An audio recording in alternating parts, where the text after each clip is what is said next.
My dad gave away the business I ran for 9 years. 6 months later, he needed me back. I was holding a paper plate of potato salad I hadn't touched when I found out I didn't have a job anymore.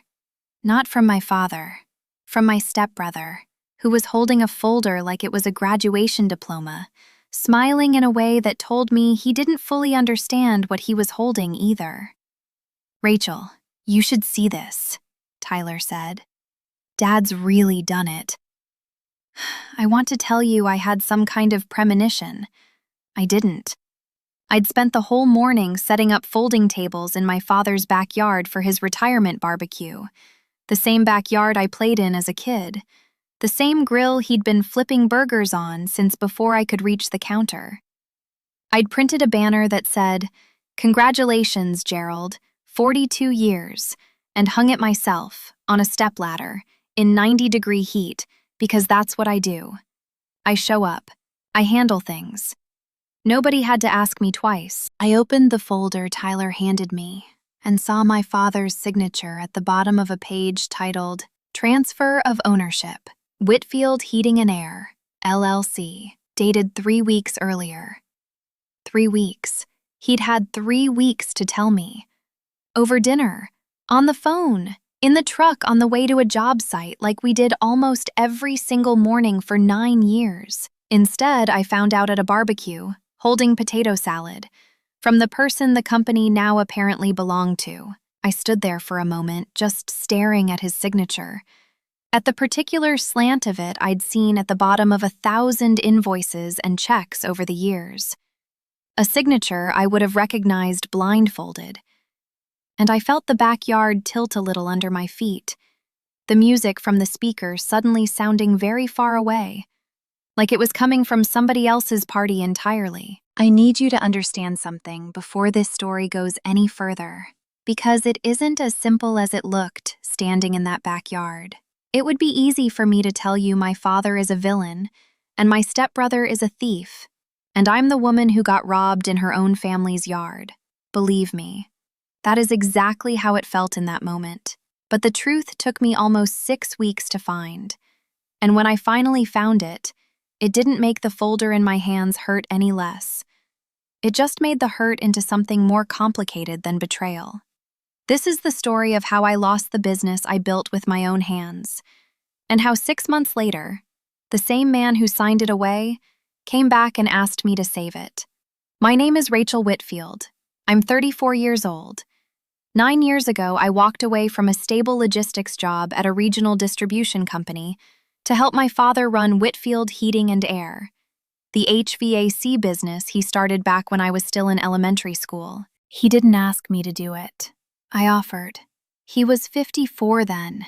His knees were starting to go, and the business, which had once been just him and 2 guys in a pickup truck, had grown into something that needed an operations manager a lot more than it needed one more technician crawling through attics. I took a salary that was, generously speaking, modest. My husband Dan used the word temporary so many times during those first 2 years that it turned into a running joke between us. "Temporary," he'd say, kissing me goodbye at 5:30 in the morning before I drove to the shop. Real temporary. It was never temporary.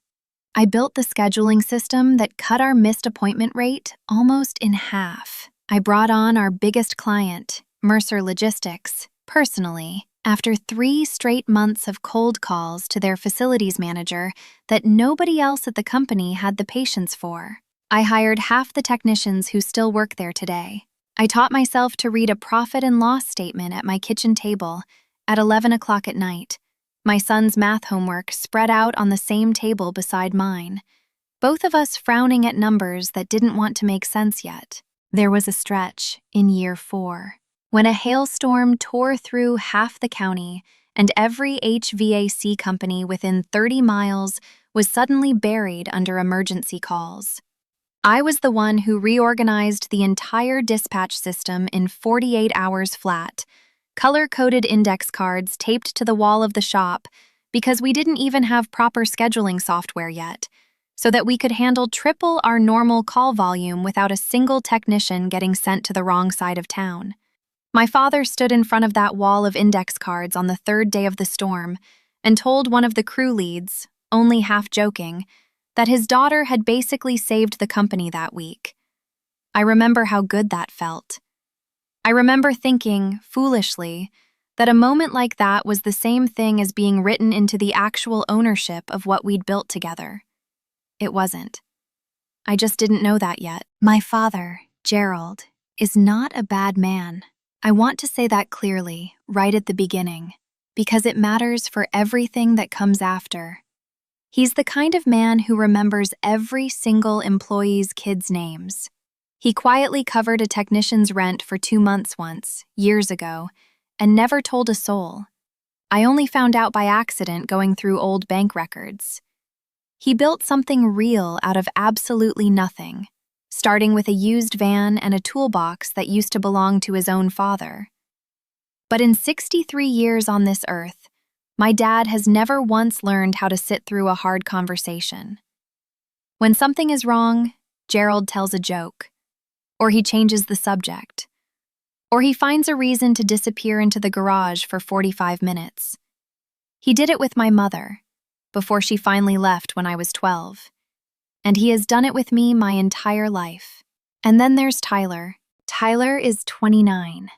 He's my stepbrother from my father's second marriage, the one that ended when Tyler was still in high school. He grew up mostly with his mother, 3 states away, and honestly, I didn't really know him at all until he moved back to our town about 4 years ago. He's polite. He's likable in a sort of distracted, always somewhere else way. And in the 4 years I've known him, he had never once asked a single question about the family business, never shown up for a Saturday emergency call, never expressed the smallest flicker of curiosity about how any of it actually worked, day to day, hour to hour.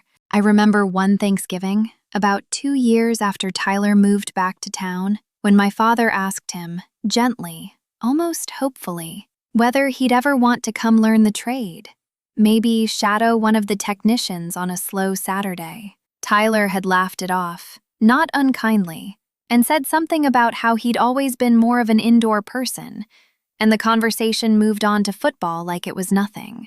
I remember thinking, at the time, that it was a small, harmless moment. I didn't think about it again for 2 years. I think about it constantly now. I should tell you a little more about my own life outside that shop, because it matters for understanding exactly what I stood to lose. Dan and I had been married 11 years by the time all of this happened. He works in facilities management for the school district, steady but not flashy, the kind of job that comes with good insurance and not much room to grow.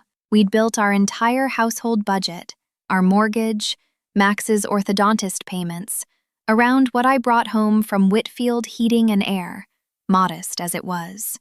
I wasn't just losing a job title. I was looking at losing the actual floor our family stood on, which is exactly why, standing at that barbecue with his name on that transfer document, I didn't feel betrayed by Tyler first. I felt betrayed by my father. I want to back up for just a second, because the morning of that barbecue matters more than I understood at the time. I had been the one who called the rental company about the extra folding chairs. I had been the one who drove out to the specialty butcher 40 minutes away because my father wanted a particular cut of ribeye he'd been talking about for a month straight. I had been the one who spent Thursday night writing out a short speech for the toast, something warm about 42 years and a used van and 2 guys who used to work out of the back of a pickup truck, because I assumed, the way you assume the sun will come up in the morning, that I would be the one giving it. My father had built that company, yes, but I had spent 9 years being the person who made sure it kept breathing on the days he didn't feel like breathing life into it himself.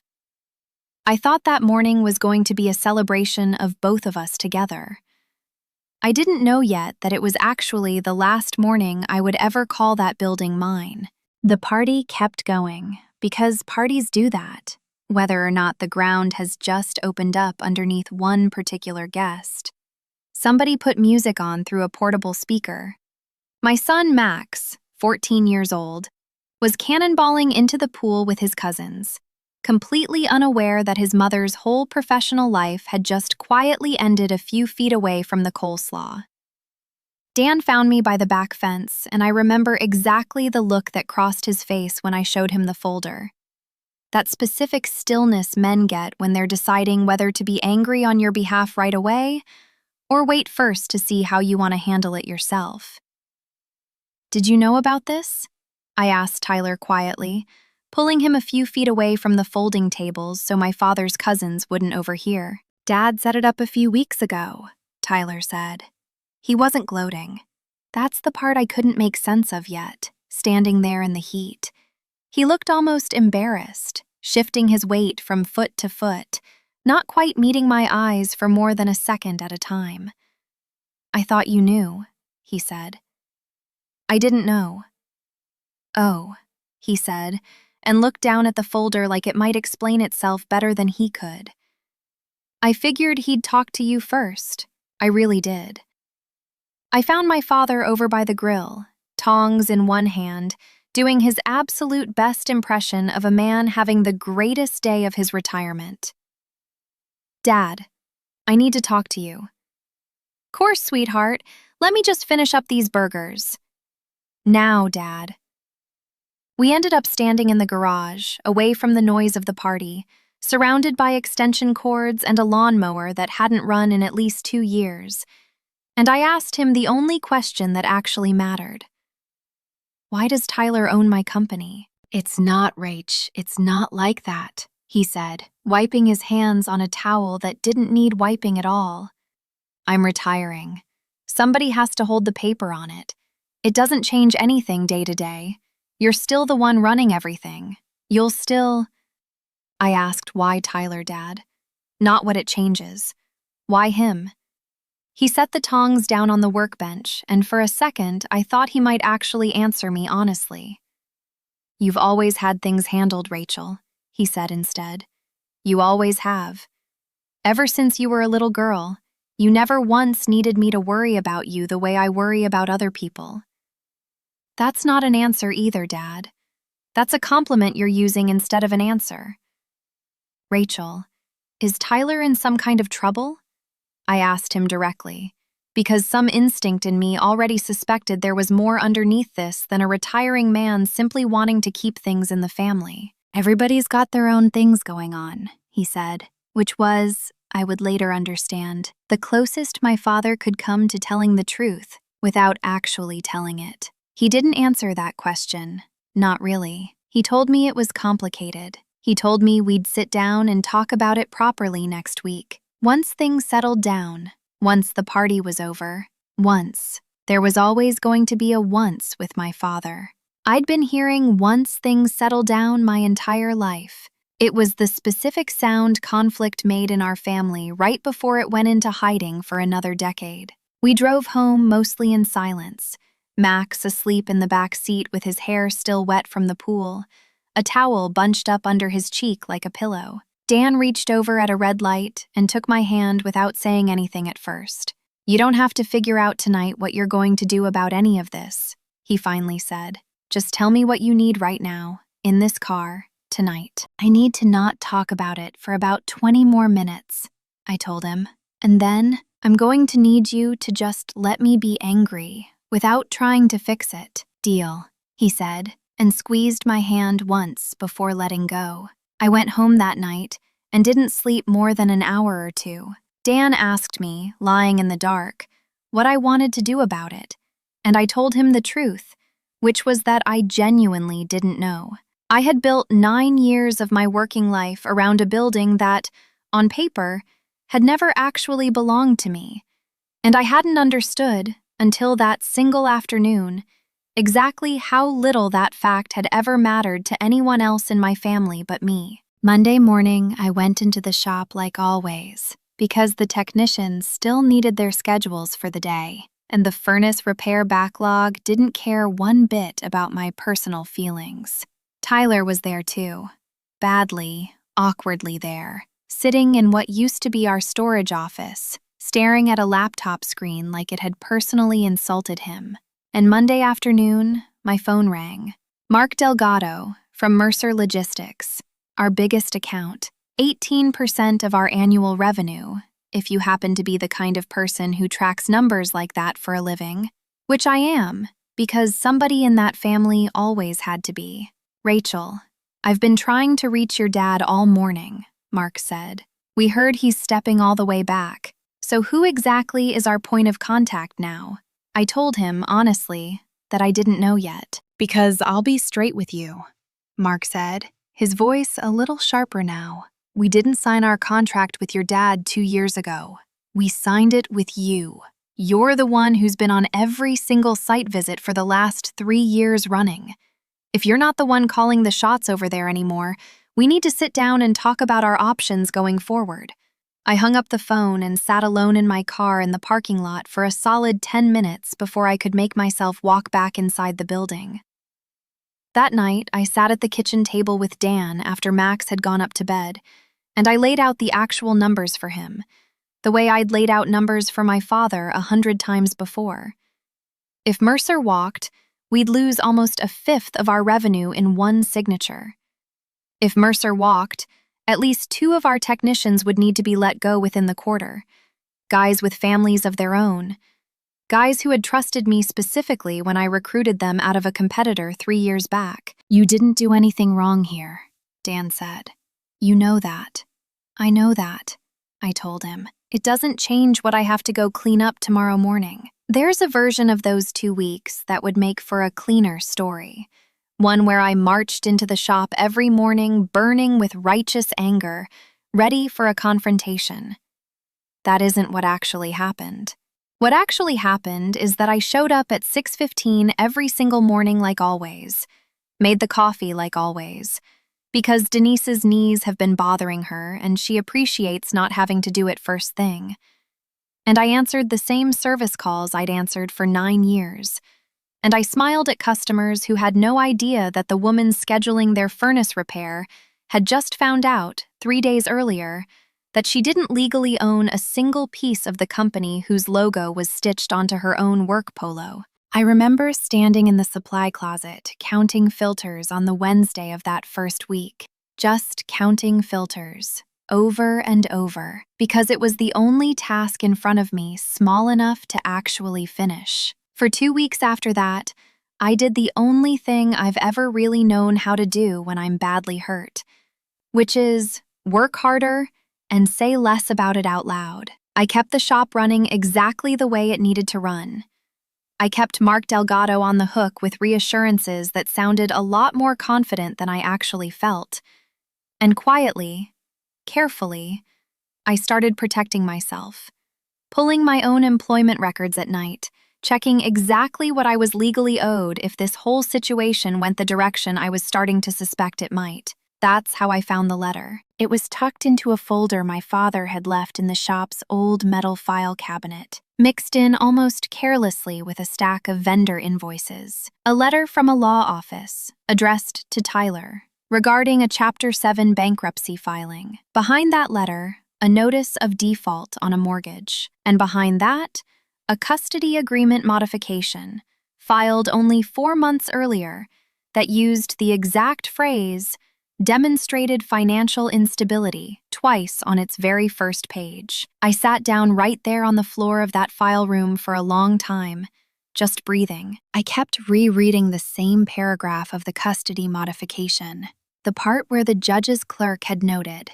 in plain administrative language, that the father, meaning Tyler, had failed to demonstrate a stable residence or verifiable income sufficient to support unsupervised overnight visitation on the current schedule. I thought about the last time I'd seen Tyler's daughter, at Christmas, sitting on his lap while he read to her from a picture book about a bear who couldn't find his way home. I thought about how little Tyler had ever said about any of this, how he'd shown up to family dinners smiling the same distracted smile he always had, while all of this was quietly falling apart underneath him. I thought about my own son, safe in his own room down the hall from me every single night, and I understood, in a way I hadn't let myself understand before, exactly what kind of fear had been sitting behind my father's silence. It didn't make the silence right. It made it human, which was somehow worse, because you can be angry at wrong a lot more easily than you can be angry at frightened.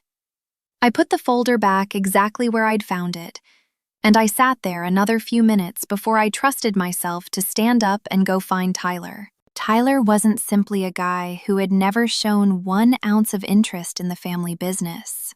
Tyler was drowning. He had already lost a house. He was actively fighting to keep shared custody of his 6-year-old daughter, and the family court wanted to see stable income and some kind of real asset base behind his name, something he plainly did not have. And somewhere in the last several months, my father had found out the full extent of it. And instead of telling either one of us the actual truth, he had quietly signed over the single biggest asset he had, so that on paper at least, Tyler would look like a stable, responsible man holding real ownership in a real company. He hadn't handed Tyler a gift at all. He'd thrown him a life raft. He simply hadn't let himself think, not even for a second, about what it might look like from the deck of the boat he was throwing it off of. I confronted Tyler about it that same afternoon, laid the folder flat on the desk between us without a word. I watched the color drain out of his face, then watched him go quiet, and then, to my genuine surprise, something almost like relief crossed his features, like he had been waiting a long time for somebody else to be the one to find out, so he wouldn't have to be the one to say it himself. I told him not to do it this way, Tyler said, his voice low. I told him you deserved to know the truth from the start. He said he'd handle it himself. He always says he'll handle it himself. You could have called me yourself, Tyler, any time in the last 4 months, and said what exactly?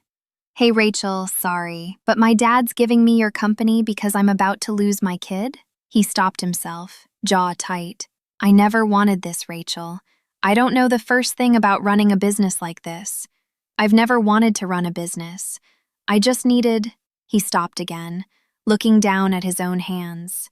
I needed to not be nothing. On paper, in front of a judge who doesn't know me at all.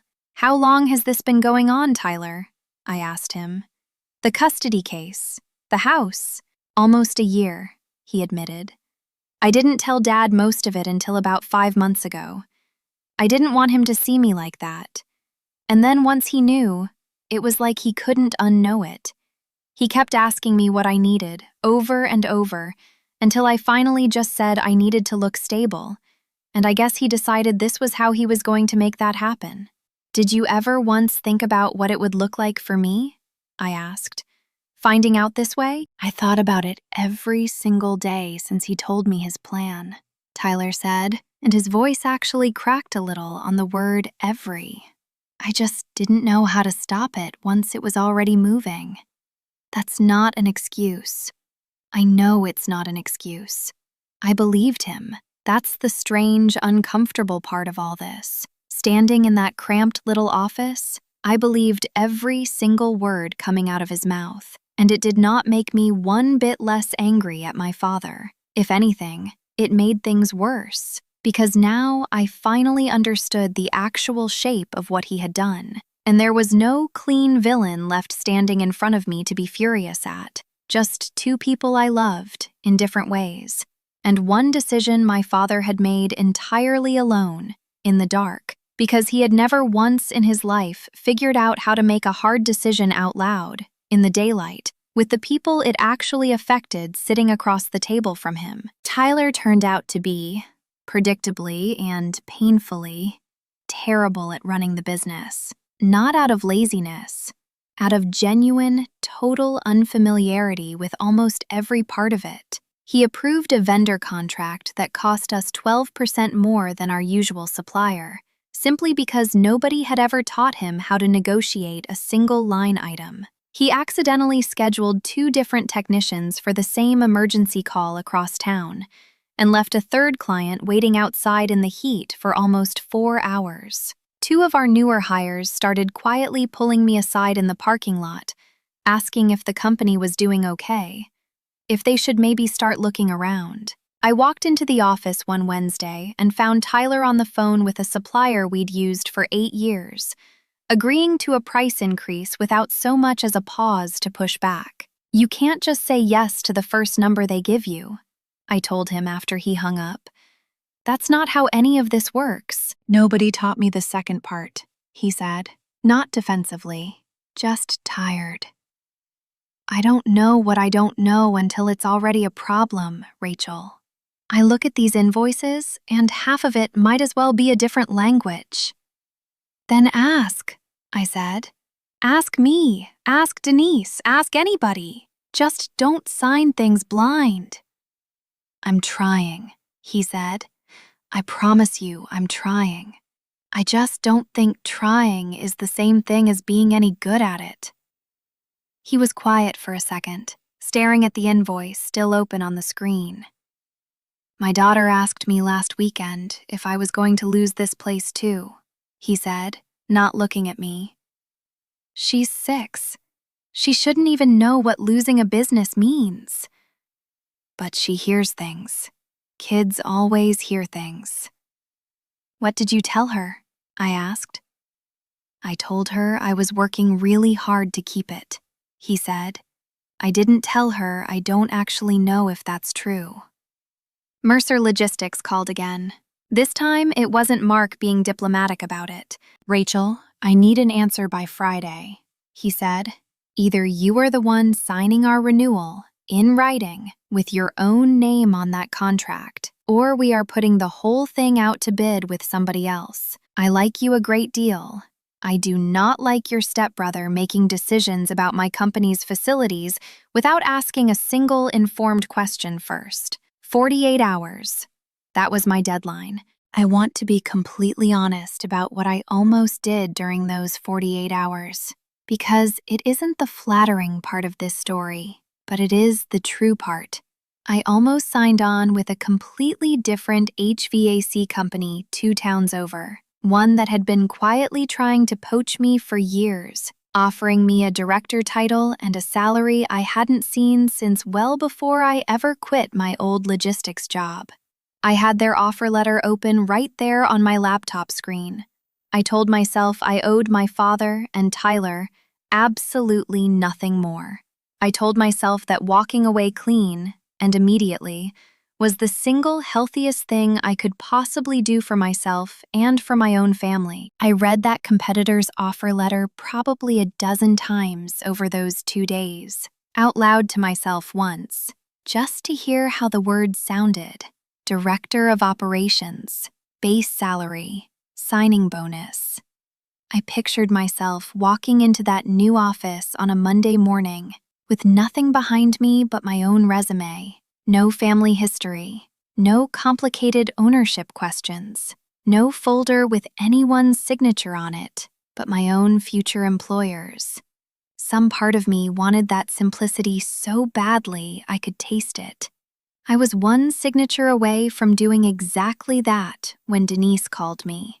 Denise has run our front office for 11 years. She is, without question, the closest thing that shop has to a heartbeat that isn't mine. "Rachel, I need to tell you something, and I know it isn't my place, but I'm going to say it anyway," she said. "2 of the guys handed in their notice this morning.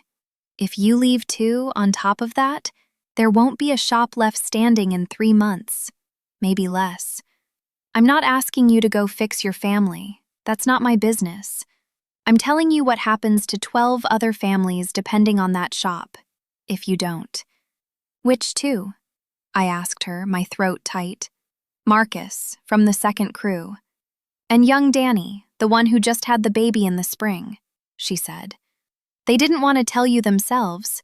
They didn't want to put it on you. But I figured somebody ought to." I sat there on the other end of the line for a long moment, looking at that competitor's offer letter still glowing on my laptop screen. A job with my name on a director title. A salary that would have solved every tight month Dan and I had wrestled with for years. "I know it's not fair to ask you to care about any of this right now," Denise said, her voice softer. You've got every right in the world to walk. I just didn't want you finding out later and wishing somebody had told you first." "Thank you for telling me," I said. "I mean that." I closed my laptop. Not because I had forgiven my father. Not because Tyler suddenly deserved one single thing from me that he hadn't already earned. But because I finally understood that if I disappeared out of pure wounded pride, I wouldn't actually be the one walking away with justice. I would just be one more person quietly letting something good fall apart. Because nobody in that family had ever wanted to sit through the hard conversation. I had spent my entire life around a man who did exactly that. I did not want to become him, simply by leaving the exact same way he had always stayed silent. I asked my father to meet me. Just the two of us. No barbecue crowd, no audience of relatives, no garage full of extension cords left to hide behind this time. "I know why you did it," I told him. "I found the letters, Dad. I know about Tyler's house. I know about the custody case." He didn't try to deny a single word of it. For the first time in my entire adult life, I watched my father sit completely still and not reach for a joke and not change the subject. "I didn't know how to tell you," he said finally. "I kept thinking, Rachel's fine. Rachel is always fine. Rachel doesn't need me to protect her, not the way Tyler does right now." And the very second I thought that thought, some part of me knew it wasn't fair to you at all, and I did it anyway, because doing it quietly was so much easier than sitting the two of you down together and saying any of it out loud. "That's not an apology, Dad. That's just an explanation." "I know it is," he said, very quietly. "I honestly don't know if I have a better one in me." "Did you ever once think about telling both of us together?" I asked him. "Sitting us both down at the same time and just saying the truth out loud?" "I thought about it every night for a month," he said, "and every single time I talked myself out of it, because I knew the second I said it out loud, I'd have to watch your face while I said it. It was easier to just do the paperwork and let the two of you find your own way through it after." "That's not protecting anybody, Dad. That's just protecting yourself from having to watch." He didn't argue with that. He looked, for a moment, older than I had ever seen him look, older than the day of the barbecue, older than the day my mother left. "I don't expect you to forgive this quickly," he said. "I don't think I would, in your position." "I'm not going to forgive it quickly," I told him. "I might not get all the way there at all, but I'm not going to disappear out of spite either. I'm going to build something of my own, and you're going to have to live with the fact that you weren't the reason I did." "That's fair," he said. "That's more than fair, Rachel." He didn't. That is simply the truth of that conversation. There was no clean, perfect movie moment where my father suddenly found exactly the right words and everything between us came gently undone. He told me he had been scared for Tyler. He told me he had never once, in 30 years of building that company from a used van into something real, imagined a future where he'd have to choose between his own 2 children instead of simply being generous to both of them at the same time. It was honest. It was also, even so, nowhere near enough to undo what he had already done. I told him I was starting my own company. I did not ask his permission first. I simply told him. Mark Delgado met me for coffee 2 days after my conversation with my father and slid a fresh contract across the table before I'd even taken my coat off. "I've been doing business a long time, Rachel," he said. "I don't sign contracts with company names. I sign them with the person who actually shows up when something breaks at 2 in the morning. That's always been you. I just needed you to be free to say yes." I read every line of that contract twice before I signed it, the way I'd taught myself to read every contract over 9 years of doing it for somebody else's company instead of my own.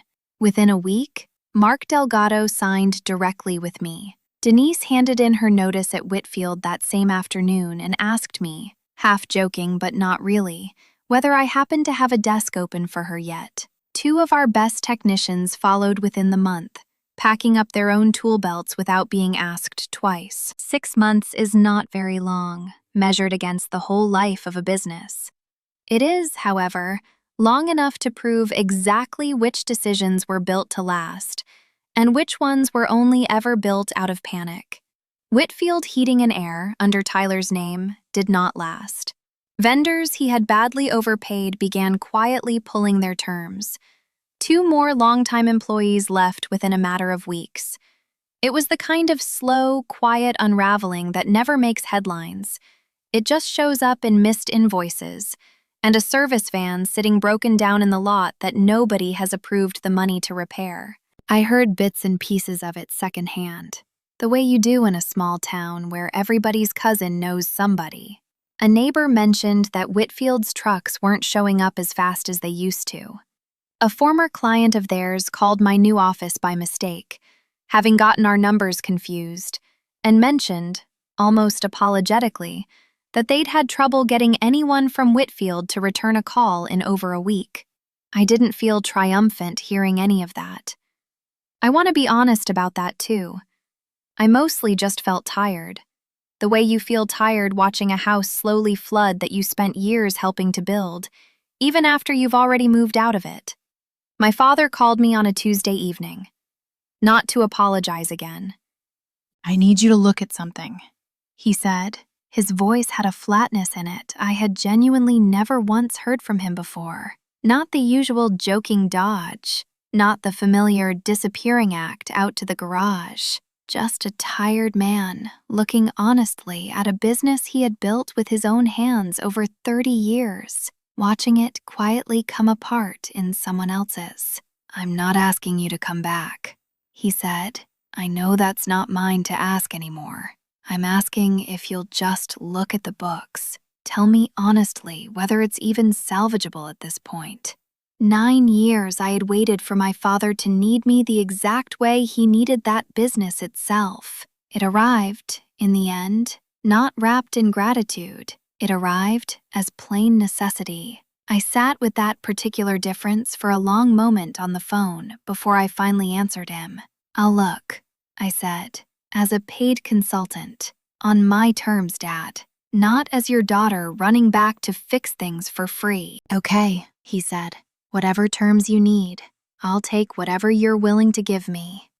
I went in strictly as a consultant, not as an employee, not ever again as the free labor holding the whole thing together out of love. Denise, back at my own shop by then, helped me draft the actual consulting agreement, laughing a little as we typed it up, saying she never imagined she'd be helping me bill my own father by the hour someday. The first afternoon I sat down with Whitfield's books, my father sat across the table, quiet, watching me work the way he used to watch me work when I was 25 and just learning the ropes. Except now there was no pretending he understood any of it better than I did. I found the overpaid vendor contracts within an hour. I found 2 service agreements Tyler had let lapse without realizing they needed renewal. I found a payroll error that had been quietly overpaying one technician and underpaying another for 3 straight months. Nobody had caught it because nobody left in that office had the training to catch it. "This is fixable," I told my father, closing the laptop. "It's not good right now, but it's fixable. If somebody actually manages it properly going forward, will you be the one?" he asked, and I could hear how carefully he'd chosen the question, how hard he was working not to ask for more than he had any right to ask for. "Not full-time," I told him. "Not as an employee, but I'll consult through the transition, on contract, and I'll help you find someone qualified to run day-to-day operations once things stabilize." "Okay," he said again, nodding slowly. "Okay. Whatever you're willing to give, I'll take it and be grateful." I renegotiated the vendor contracts Tyler had overpaid without realizing it. I helped restructure the technician schedule from the ground up, all of it billed and documented. An actual paper trail this time instead of 9 years of assumed goodwill. Tyler found me in the parking lot on the day of my last scheduled visit. I don't want to run it, he said. I never did. I just never knew how to say that out loud to Dad, without it sounding like I was failing him all over again. He looked back at the shop behind him, the same shop that 6 months earlier had carried his name on the paperwork and none of his heart in the work itself. Would you take me on? At your place? Not as a favor to me. I'll start at the bottom if I have to. I'll actually learn it this time, for real. I didn't say yes to him right away. I told him I would think it over, and I meant exactly that, because the version of me from 6 months earlier would have said yes on the spot, out of the very same instinct that had me hanging banners on a stepladder in 90-degree heat without ever being asked. I gave him my answer 2 weeks later, after he had already started quietly showing up, completely unpaid, asking real questions, learning the parts list without anyone telling him to. My father came by my shop, with my own name printed across the sign out front, a few weeks after that. He stood in the doorway a long moment before he finally stepped inside. "It's a good sign," he said, looking up at the lettering. "It's an honest one," I told him. My father and I are not fully healed, and I don't believe we ever fully will be. I have made my peace with that particular truth. He still doesn't know how to say the hard thing first. Not really. Some things about a man don't change much at 63. But he calls me now, instead of quietly deciding things alone out in that garage. And Tyler, 6 months into learning a trade he never once wanted, and slowly, honestly starting to respect, calls me his boss now without any trace of that old, awkward embarrassment between us. Denise was the one who actually named the new company, half as a joke that stuck before either of us could talk ourselves out of it. We were unpacking boxes of old paperwork into a filing cabinet at 2 in the afternoon, both of us exhausted, when she said it out loud almost without thinking. "Whitfield Cross has a nice ring to it," and neither one of us laughed it off the way we probably should have. Whitfield Cross Heating and Air, my married name folded in beside the one I grew up with, so that nobody looking at the sign could mistake it for a story about revenge. It was never about revenge. I want to be honest about that, because it would be easy, telling this story, to make it sound like I built something just to prove a point to my father. I didn't. I built something because 12 families were depending on people showing up, the same way I'd shown up for 9 years.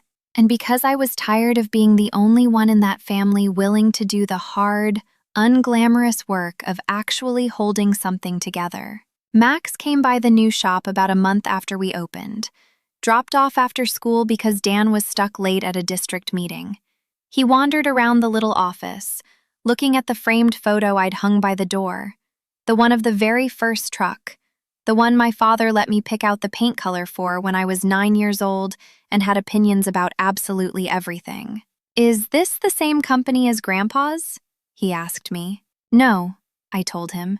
"It's mine." He thought about that for a second, the way 14-year-olds do, half paying attention and half already somewhere else in his head. "Good," he finally said. "You should have had your own a long time ago." I didn't expect that particular sentence to land the way it did. I had to turn around and pretend to be looking for something in a filing cabinet for a minute before I trusted my voice again.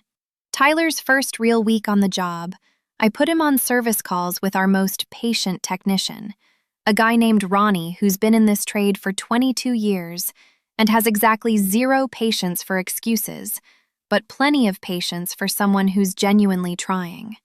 Tyler came back that first Friday with grease under his fingernails and a look on his face I'd never once seen from him in 4 years of knowing him. Something close to pride, earned instead of borrowed. "I actually fixed something today," he told me. "Like, with my hands. I didn't just sign a piece of paper saying somebody else fixed it." How does that feel? I asked him. Terrifying, he said, and laughed, actually laughed, for the first time since all of this started. But good terrifying. I think I get why you like this now. I asked him about his daughter a few weeks into it, careful about how I brought it up. The judge actually noted the steady employment in the last hearing, he told me. Quieter than usual.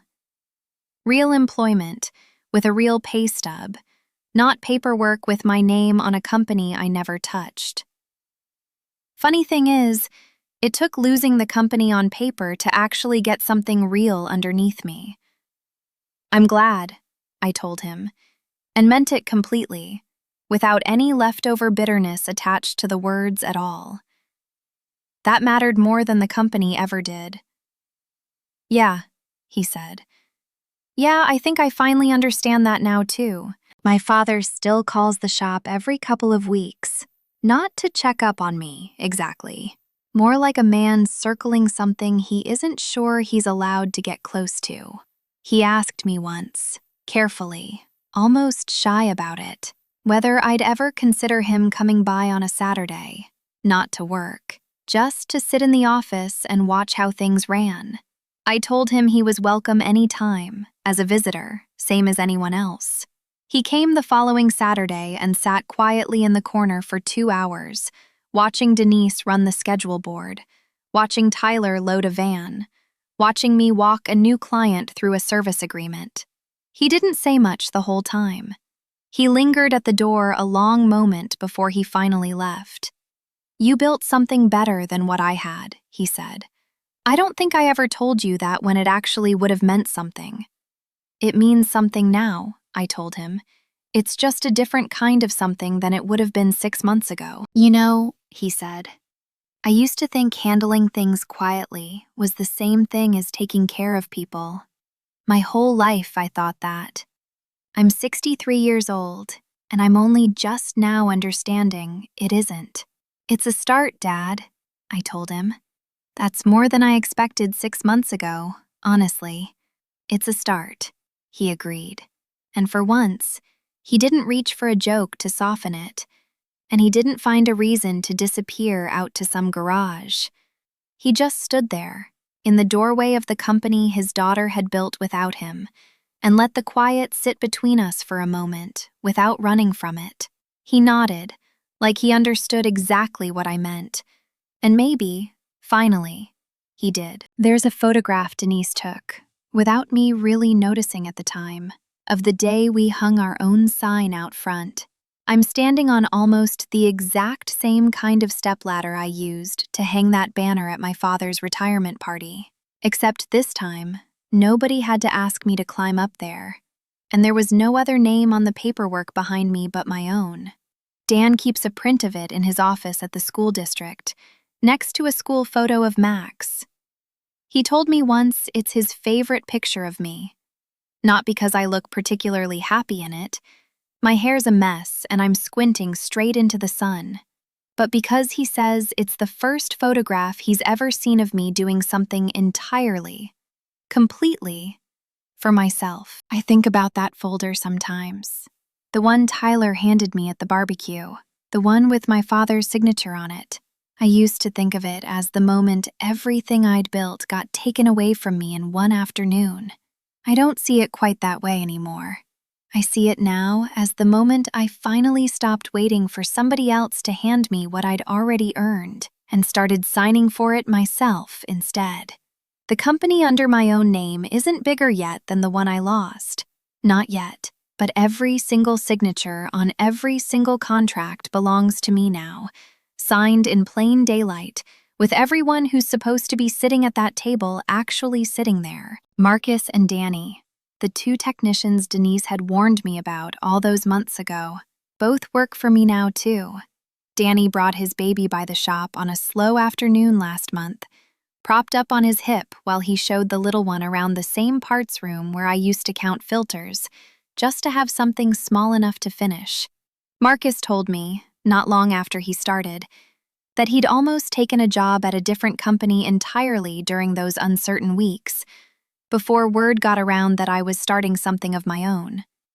I waited, he told me. I figured if anybody was going to build something worth staying for, it'd be you. I just didn't know how long I'd have to wait to find out I was right. That's the part nobody ever hands you for free. You have to sign for it yourself.